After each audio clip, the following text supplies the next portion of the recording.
Hello future CPAs! For today's video, we will discuss consolidation day of acquisition. For purposes of our discussion, kapag sinabi kong consolidation, I am pertaining to stock acquisition, which is the opposite of net asset acquisition. In our previous video, we discussed about net asset acquisition. Sa net asset acquisition, si acquirer, nire-record niya or ang ina-acquire niya is yung net assets ni acquiree, which is si Sago Company. This time around, sa stock acquisition, ang ina-acquire ni acquirer is yung shares ni acquiree. Sa stock acquisition, we can effectively call the acquirer parent company and the acquiree the subsidiary. We also discussed the journal entries in our previous video na para mas maintindihan nyo yung difference between net asset and stock acquisition. Sa stock acquisition, this time around, instead of recognizing on the books of the acquiree assets and acquiree liabilities, hindi natin yun gagawin sa stock acquisition. Ang i-recognize ni acquirer ngayon is the investment in subsidiary and goodwill if there are any. At sa part naman ni acquiree, hindi niya isasara yung books niya. Instead, magre-recognize pa siya ng additional ordinary shares and additional paid-in capital. So for today's video, let's now discuss paano ba tayo nagko-consolidate ng balance sheet on the day of acquisition. So, bago yung acquisition or on the pre-acquisition, si parent may onset siya ng assets, liabilities, and equity. So, meron siyang separate financial statements. Tapos, ang acquisition entries natin such that magpa-plus tayo ng investment in subsidiary and goodwill. So, pag na-plus na natin yan, magkakaroon na tayo ng tinatawag na asset post-acquisition. Okay, so post-acquisition asset, dagdag natin yung investment in subsidiary, dagdag natin yung goodwill, dagdag natin yung liab, and dapat pag pinag-add mo to and then sinubtract yung liab, makukuha natin yung shareholders equity. Okay? So, si subsidiary, bale sa parent post-acquisition, ito na yung kanyang separate FS. Si subsidiary, may own separate FS din siya. So, meron siyang sariling assets, meron din siyang sariling liabilities, and sariling shareholders equity. Ngayon, upon preparation of your consolidated balance sheet on your day of acquisition, ipagpa-plus lang natin yung assets and liabs ni parent and the subsidiary. Pero it is not as simple as that. Hindi doon nagtatapos. So, di ba, pinag-plus na natin. I will use blue pen for consolidation. So, ito na yung consolidated assets natin and ito na yung consolidated liability natin. Okay. Ngayon, meron tayong tinatawag na working paper eliminating entries. Yung working paper eliminating entries, kailangan din nating i-journalize yon para mabuo natin consolidated balance sheet. Bale, ang first working paper eliminating entry natin is yung fair value adjustments. In our previous video, pinag-aralan natin na kapag day of acquisition, on our PFRS 3 acquisition method, we are required to recognize the assets and liabilities of the subsidiary at acquisition date fair value.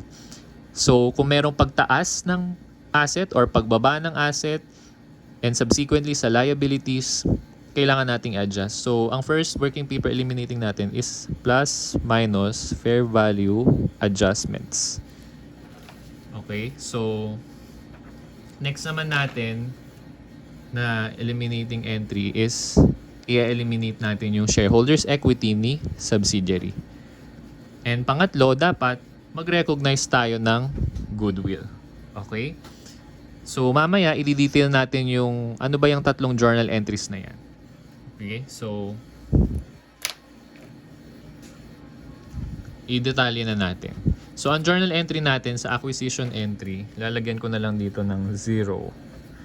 Yan. Debit, investment in subsidiary. Debit, goodwill. And credit, consideration transferred or contran. So that's your first journal entry. Again, as discussed in the previous video, under PFRS 3, ang consideration transferred pwedeng asset, pwedeng liab, pwedeng equity. Kaya credit siya lagi. So let's now proceed on our working paper elimination entries. By the way, FYI, yung WPEE, 7 entries yan.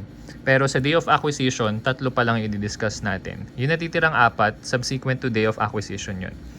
Alright, so going back, our first working paper eliminating entry is ito, to recognize fair value adjustments.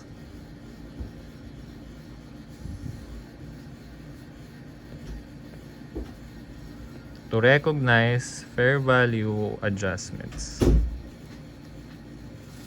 on the part of subsidiary.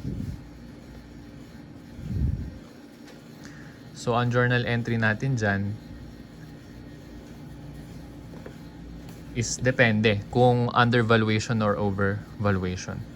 Diba, sabi natin nung nakaraan, yung book value ng net assets ng subsidiary or letter S, i-adjust pa natin yan. So, sa nakaraan nating video, ang discussion natin, kapag asset overvaluation, ima-minus, asset undervaluation, i-add, liability overvaluation, i-add, liability undervaluation, ima-minus. So, kopyahin lang natin to. Minus asset overvaluation plus asset undervaluation plus liab overvaluation minus liab undervaluation. Kapag natapos na yung adjustments na yan, magka-come up na tayo with fair value of net assets of subsidiary. So, our working paper journal entry for that is, unahin muna natin yung understated assets and liability overstatement. Okay, so since plus yan, ibig sabihin ang net effect niyan is plus. Net effect niya sa net asset. So debit, asset undervaluation, liabilities overvaluation, credit NCI, credit investment in subsidiary. Kapag naman asset overvaluation and liabilities undervaluation, ang journal entries natin is credit, asset overvaluation, credit, liabilities undervaluation, and i-credit natin this time yung NCI and investment in subsidiary. So, sir, hindi pa tayo nagre-recognize sa journal entry ng NCI. Bakit meron na kaagad yan? So, mamaya natin officially i-recognize yung NCI. But for purposes of fair value adjustments kasi, di ba, ang fair value, halimbawa, ito yung fair value adjustments. I-allocate natin yan between controlling interest and non-controlling interest. Kapag dagdag yan sa controlling interest, ibabawasan natin yung investment in subsidiary. Pag bawas yan sa controlling interest, dadagdagan natin yung investment in subsidiary. Sir, bakit babawas sa investment in subsidiary idadagdag sa controlling interest? Kasi ang lundo niyan, i-eliminate din natin yung investment in subsidiary. Doon pala kanina sa second working paper eliminating entry, upon elimination of shareholder equity na subsidiary, kasabay mo ika-cancel yung investment in subsidiary. Ika-cancel din kasi yung investment in subsidiary. So, in the end, opposite yung magiging effect niya. So, kung bawasan mo man ngayon yung investment in subsidiary, in the end, i-eliminate din. Okay, so it will make more sense mamaya. So, itong investment in subsidiary, mga adjustments na to. Kasi on our initial journal entry, nag-debit ka na ng investment in subsidiary. So, that's our first working paper eliminating entry. So, second working paper eliminating entry. Eliminate shareholders equity of subsidiary or eliminate she of subsidiary. Okay, so ang journal entry natin dyan is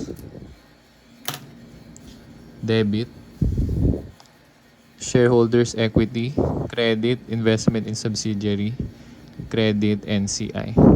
So sabay nating i-eliminate yung shareholders equity and investment in subsidiary sa journal entry na to. So de-recognize na siya. And dadagdagan pa yung NCI. And yung last working paper eliminating entry natin is recognize goodwill or gain on bargain purchase. So kung babalikan natin yung acquisition method under PFRS 3, kasama sa step natin sa fourth step yung recognize goodwill or gain on bargain purchase. Ito siya sa nakaraan nating discussion. So ganun pa din, sinusunod lang natin yung sinasabi sa accounting standard. So ang journal entry natin dyan is debit goodwill, credit investment in subsidiary, credit NCI. Halimbawa yung goodwill mo is 1 million. So yung 1 million na yan, i-allocate mo pa yan between controlling interest and non-controlling interest. Pag controlling interest, sa investment in subsidiary natin i-allocate. Okay, so ganyan siya. Pag dinagdag mo sa investment, kapag idadagdag or... Okay, so kapag idadagdag mo yung controlling interest, ibabawas mo sa investment in subsidiary. Yung parang sinabi lang din natin kanina. Again, kapag ang Contran plus NCI is mas mataas sa fair value ng net asset ni subsidiary, goodwill yon. Okay? Paano naman kung gain on bargain purchase? Yung Contran mo plus NCI is mas mababa sa FVNA ni subsidiary. So, gain on bargain purchase yon. Kapag gain on bargain purchase, hindi mo i-allocate na ganyan. Attributable lang siya sa controlling interest. So, hindi natin hatiin yung gain on bargain purchase. Okay, so those are our journal entries. Now, let's proceed to non-controlling interest.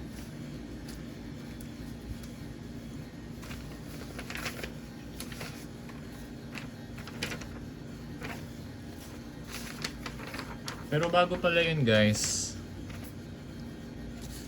saan na yung kanina? Ito diba? So yung first journal entry natin na recognizing fair value adjustments, ito yon. So ito yung unang working paper eliminating entry natin. So yung journal entries na tinuro natin kanina, tinuturo ko sa ang part ng equation na to ng consolidation. Okay? Next naman is sabi, eliminate shareholders equity of subsidiary. Kapag in-eliminate natin shareholders equity na subsidiary, i-eliminate din natin yung investment in subsidiary na ni-record natin kanina during the pre-acquisition. Ito siya, IIS goodwill. Okay? So, saang part siya ng equation? Ito yon. So, ito yung number 2 working paper elimination entry natin. And next, recognize goodwill or gain on bargain purchase. So, ito yon, number 3 working paper elimination entry.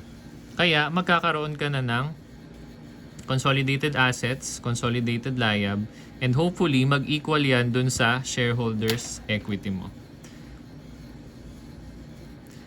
Pero syempre, kasabay nung working paper eliminating entry number 2, magre-recognize ka na rin ng NCI.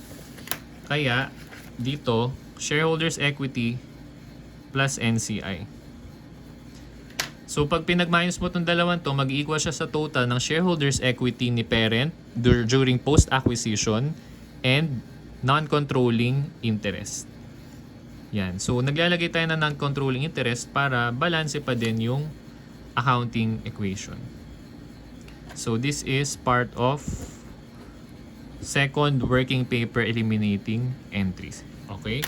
So, tinuro sa inyo anong effect niyan sa accounting equation sa conso balance sheet, and tinuro rin sa inyo ano yung mga detailed journal entries na kaakibat niyan.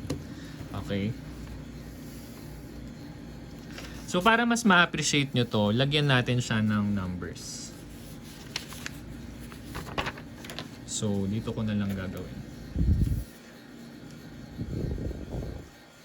Bale, meron tayong asset, investment in subsidiary, goodwill, liabilities. Pag dineduct yung liabilities, hopefully equal siya sa shareholders equity. So, for example, ito yung parent pre-acquisition.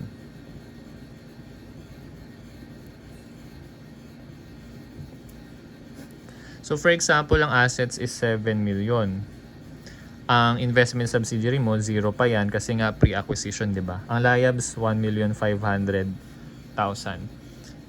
So, ang shareholders equity mo is 7 million minus 1,500,000, 5,500,000.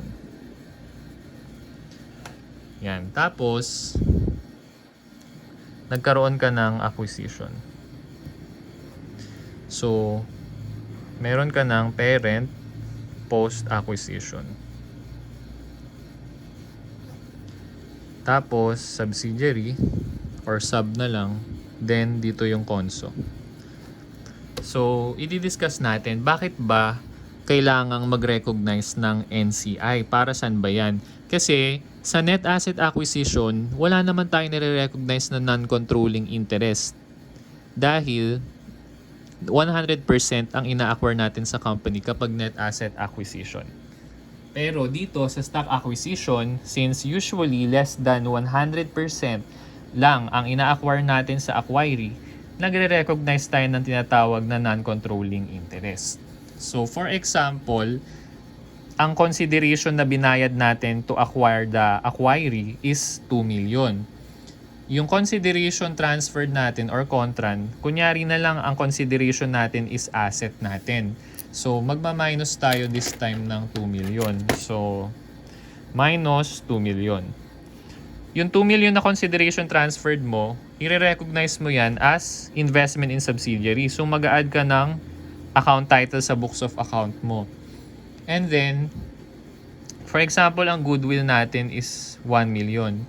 Bakit 1 million? Kasi for example, halimbawa, sa subsidiary mo, nung in-acquire mo siya, ang assets niya is 2 million. Ang liabilities niya is 700K. Ang shareholders equity niya is 1,300,000. Tapos, nagkaroon ng fair value adjustment sa assets na 200,000. So, 2,200,000 minus 700. Ang fair value na ng net assets is 1,500,000. So again, 2 million minus 700 liab plus fair value adjustments na 200. Ang FVNA na ni subsidiary is 1,500,000. Ang consideration transferred natin sa example natin is 2 million. Tapos, meron ka pang NCI. Sabihin na natin ang NCI is 500K. So, 2,500,000. 2,500,000 minus 1,500,000, ang goodwill mo is 1 million. Kaya magre-recognize ka ng 1 million na goodwill dito. So, plus 1 million. Kaya, ang assets ni parent post-acquisition, 5 million na lang, pero nandun pa rin yung 2 million na investment in subsidiary. Tapos, nadagdagan ultimately yung asset niya ng 1 million na goodwill. Ang liabilities niya, 1,500,000 pa din. Okay. So, ngayon naman, so, ayan siya, diba? So, maya't maya mag-refer tayo dito para naiintindihan nyo. Yan. Ngayon, mag-consolidate tayo.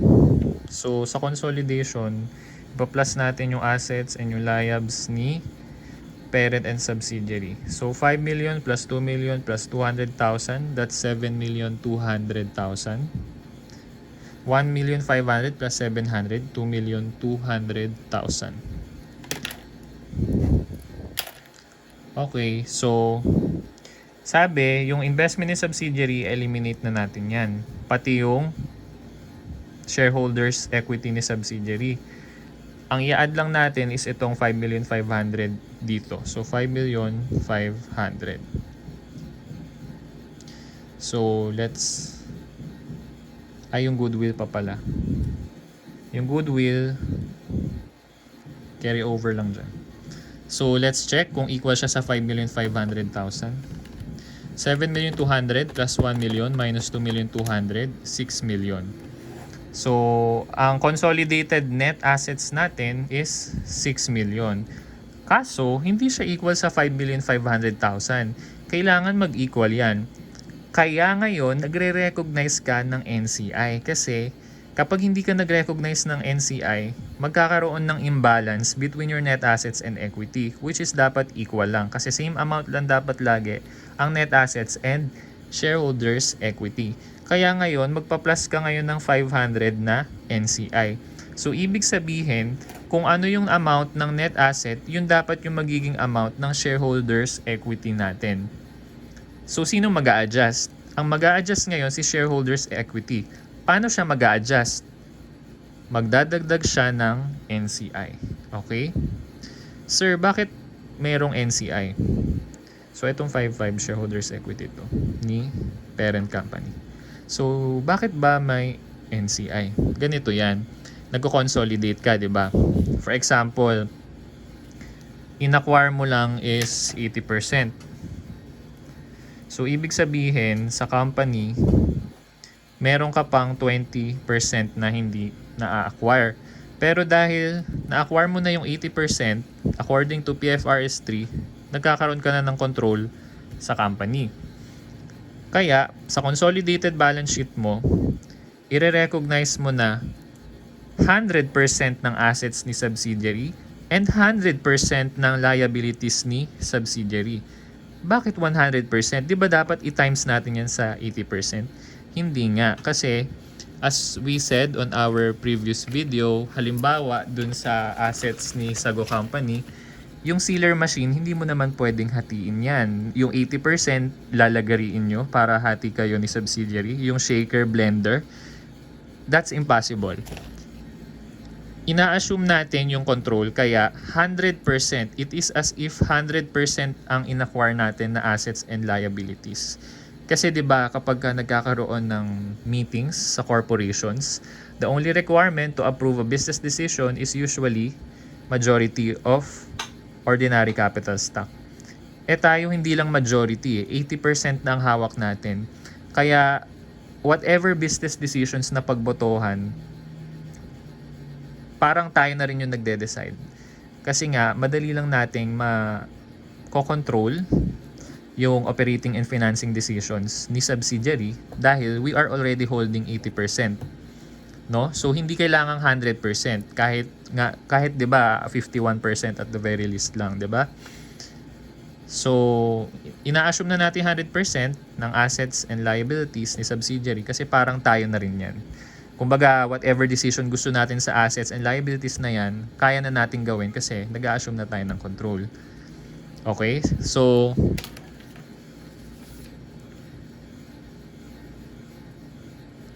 etong consolidated assets mo ngayon, ito ang breakdown niyan. Sa ating parent company, 100%. Sa controlling interest natin sa subsidiary, 80%. Tapos, yung non-controlling interest ng subsidiary, 20% ang share dyan. Ito talaga yung ultimately na nasa atin.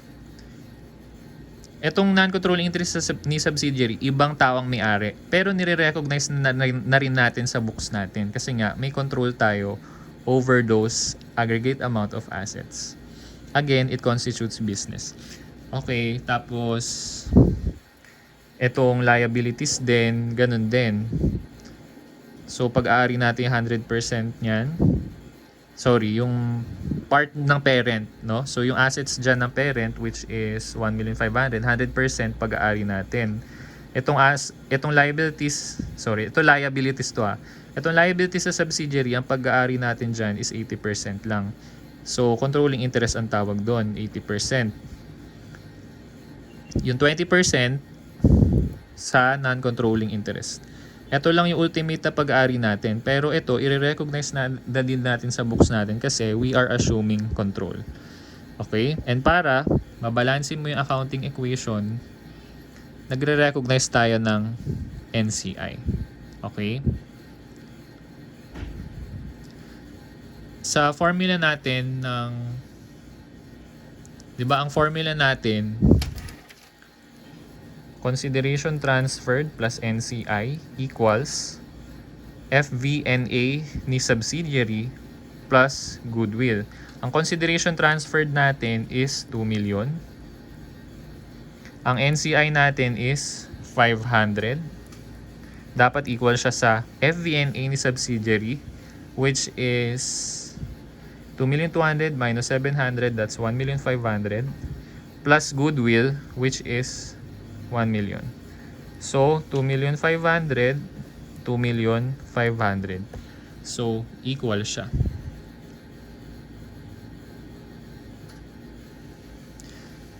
Etong net assets ni subsidiary, 2,200,000 minus 700, di ba? Ang FVNA niya is 1,500,000.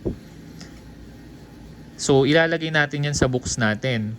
Pero, ang nailagay pa lang natin sa books natin na goodwill is 1 million. Nasaan yung 500,000? I-recognize natin dito sa shareholders equity. Kaya, magiging pantay na sila. Okay? So, yun yung dahilan kung bakit nagre-recognize tayo ng non-controlling interest. So, bakit ba tayo or paano natin nire-recognize naman yung non-controlling interest? Yung 500,000, paano tayo nag-come up with that?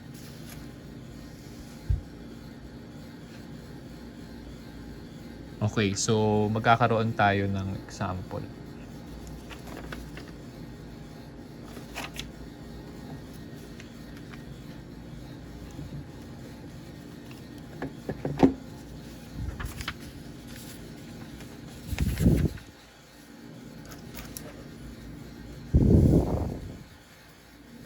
So, how to treat NCI?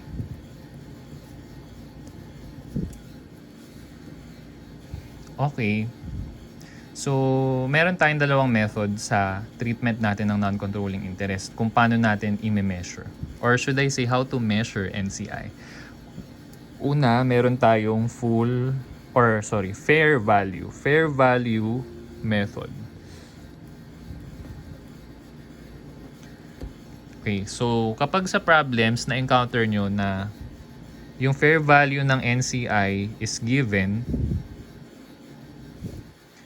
ang NCI mo is yung given NCI, which is ito yon, or fair value net assets ni subsidiary times non-controlling interest percentage, which kanina yung 20%.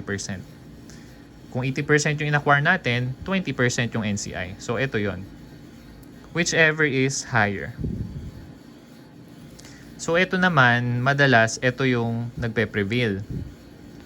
Pero, may mga problems na kapag ang tinetest sa'yo is yung dunong mo sa pag-measure ng non-controlling interest. Ito kasi yung tinatawag na proportionate. No? So, yung fair value net asset is subsidiary, ito times natin sa non-controlling interest percent.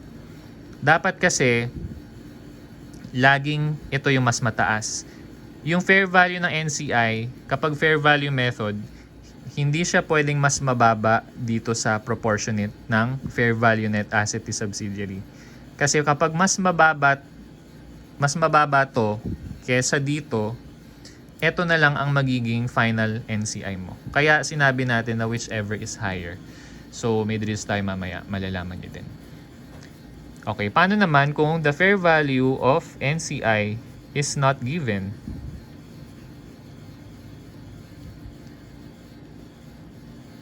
So, ang magiging NCI mo is mag-a-assume tayo ng amount. Okay? So, yung consideration transferred mo, i-gross up natin yan based dun sa percentage ng controlling interest natin. Ito times natin sa NCI percentage. Okay? So, for example, ang contran mo is 2 million, tas nag-acquire ka ng 80%. So, 2 million contran divided by 80%, yung 2,500,000, yan yung ina-assume natin na 100%.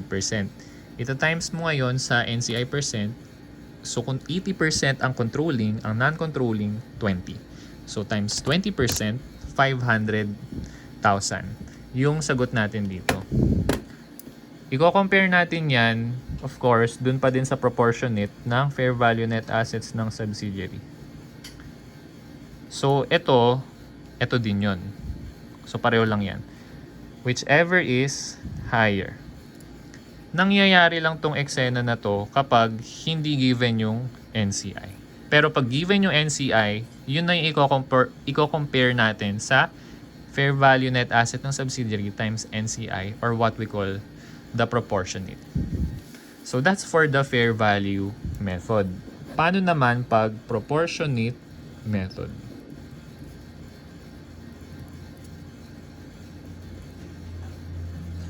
So kapag proportionate method, napaka-basic lang na magiging final NCI mo. Ito lang din. So fair value net asset ni subsidiary times NCI percent. For example, 20% yung NCI. Yun na yung magiging final NCI natin, or non-controlling interest. Okay.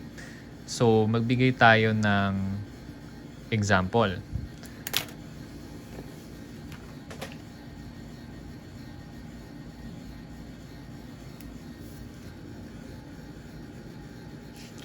So, magbigay muna tayo ng drills.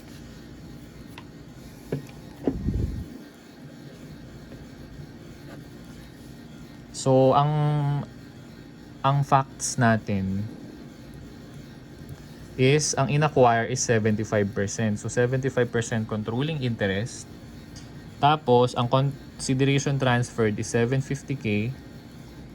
Tapos, ang FVNA is 900K. Okay, so ang book value ng net assets, sige, mamaya na lang. So halimbawa, ang NCI natin is 230K. So ibig sabihin, in this case, NCI is given. So given siya sa problem. So, pagko-compare natin yung full versus proportionate.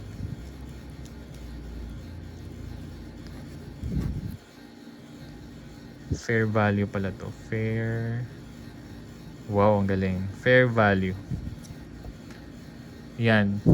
Kasi noon, ang ginagamit sa accounting standard is full goodwill and partial goodwill. Wala nang ganun. Ngayon, fair value na siya and proportionate. So, kung fair value given na, edi yan na yung 230K. Ang proportionate natin, ito kasi for checking. Dapat hindi siya bababa sa proportionate. Ang proportionate natin is 900K times, kung ang in-acquire mo is 75%, it follows that your NCI is 25%. So, 900 times 25%, 225,000. So, whichever is higher, ito. So, ito na yung magiging final NCI natin. Paano naman kung hindi given ang NCI? So, NCI is not given. Or silent. So, kung silent siya, itong consideration transferred na 750K, which we presume to be the 75%, i-gross up natin para makuha yung 100%. So, 750 divided by 75%, obviously, 1 million. Yung 1 million, ita times mo ngayon sa NCI na 25%. So, that would be your implied fair value of NCI. So, times 25% natin, 250,000. So, 250,000. Yung proportionate natin, still, 225,000 pa din. So, in this case, mas mataas to, kaya ito pa din yung susundin natin. For example, ang lumabas 220k. I-compare mo sa 225k. Mapapasabi ka na, uy, mas mababa sa proportionate. Sabi ni Sir Josh, hindi dapat bababa sa proportionate. So, ito yung magiging final NCI mo. Okay? So, ganun siya.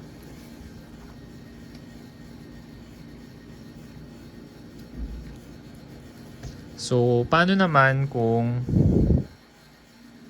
sa number 3, kasi 'di ba itong number 1 and number 2, pine-presume natin na ang sinabi sa problem is fair value method. Paano naman kung proportionate method? So sa proportionate method, may given man na fair value ng NCI or wala kang pakialam kasi lagi ang formula niyan is FVNA ng subsidiary times ito 25%. So NCI percentage. So 900k, 'di ba? So 900 times 25%, 225,000. So yan lagi. Hindi mo na i-compare sa fair value na given. So kung walang given na fair value, compute mo to. Pag may given na fair value, for example 230k, i-disregard. Kaya ito lang lagi yun, yung proportionate. So again, kapag walang given na fair value, pag proportionate, computein mo lang.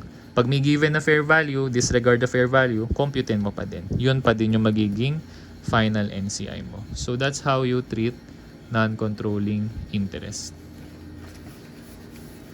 So for the final part of this video, para mas ma-appreciate nyo yung journal entries kanina, lalagyan na natin siya ngayon ng mga amounts. Hanapin ko lang ha. Saan na yung journal entries natin?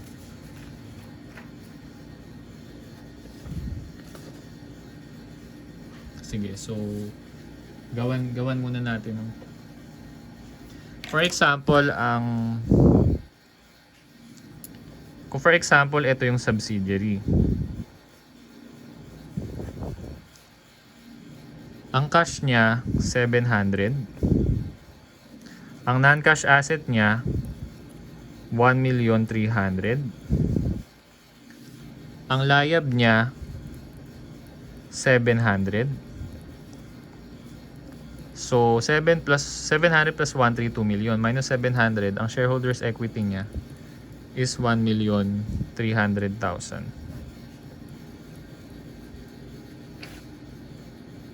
So, actually, ito lang din yung kanina. 700 plus 1,300,000, 200,000. Tapos, ang liabilities, 700. Kaya ang shareholders equity, 1,300,000. So, we're using the same example.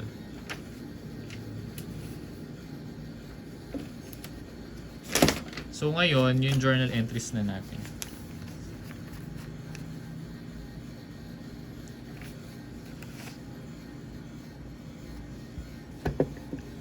So ang journal entry natin during acquisition is debit investment in subsidiary, credit cash. Ang consideration transferred natin kanina is 2 million. So 2 million yan. Ang journal entry number 1 natin, ito na yung working paper elimination entry. Kanina, sabi natin, ang working paper elimination entry number 1 is the fair value adjustments. Sa example natin kanina, 200,000 yon, tumaas ng 200,000. For example, PPE na lang. So our journal entry number 1 is PPE 200. According to our entry kanina, kung debit yung kung debit, ibig sabihin the asset is undervalued. So ibig sabihin magki-credit tayo ng NCI and investment in subsidiary. So on our example, 80%. No? So ang in-acquire natin kay subsidiary is 80%. So ang share natin sa controlling interest 200 times 80%. So 200 times 80%, 160,000. Sa NCI naman 200 times 20%, 40,000. So yan yung magiging journal entry natin. So basically ito hinahati natin between NCI and investment in subsidiary. 20%, 80%. Next natin, working paper number 2.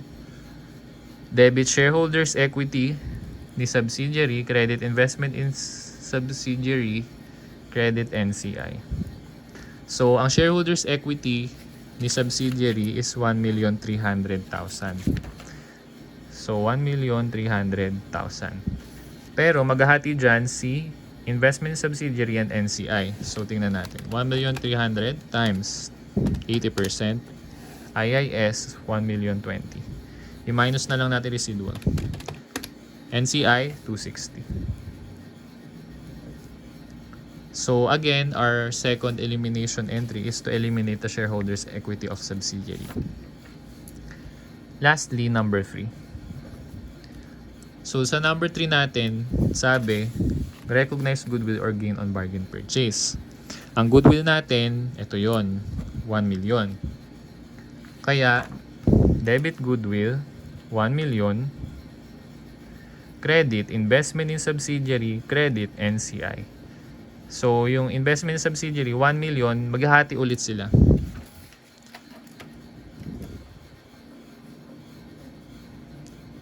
NCI, 20%. Investment subsidiary, 80%. Yung NCI, ito yon. Yung investment subsidiary, ito yon. NCI, ito yon. Investment subsidiary, ito yon. So, dito naman, obviously, kung 80%, 800, ito, 200. So, again, hatiin mo siya. NCI, 20%. Ito yon. Investment in subsidiary, 80%. Ito yon. Okay? Ngayon, iti-account natin. Kasi 'di ba, in the end, ang ni-recognize natin na NCI is 500,000. So, pag tini-account ba natin tong mga NCI na yan, i-equal ba yan sa 500,000? Tingnan natin. So, dun muna, tapos, yung sa investment in subsidiary, pag tini-account ba natin yan, magzi-zero out ba yan? Tignan natin. Dito muna tayo sa investment in subsidiary. Ang ni-recognize natin na investment in subsidiary during acquisition is 2 million. So, debit 2 million. Kasi asset account ang investment in subsidiary. On our working paper eliminating entries, ito yung working paper. 1, 2, 3. 1, 2, 3. Yan yung working paper eliminating entries. So, on our working paper eliminating entries, nag-credit tayo ng 160 IIS, 1,020,000 IIS, 800 IIS. So, tignan natin kung magzi-zero out. 2 million minus 160 minus 120 minus 800.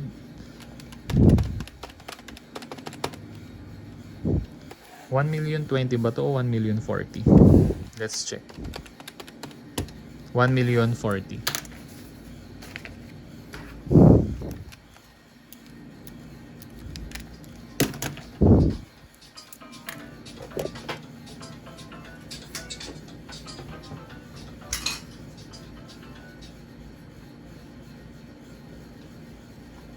Okay, so sorry for that. Let's compute.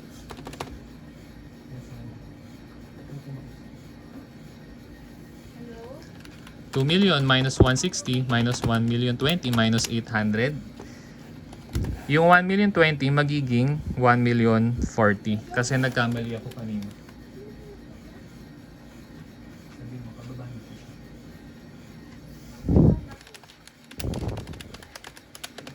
Ayan, so nag-zero out. Next naman natin is yung investment non-controlling interest. So, ang non-controlling interest natin, nag-recognize tayo ng 40 dito, and then 260 dito, and then 200 dito.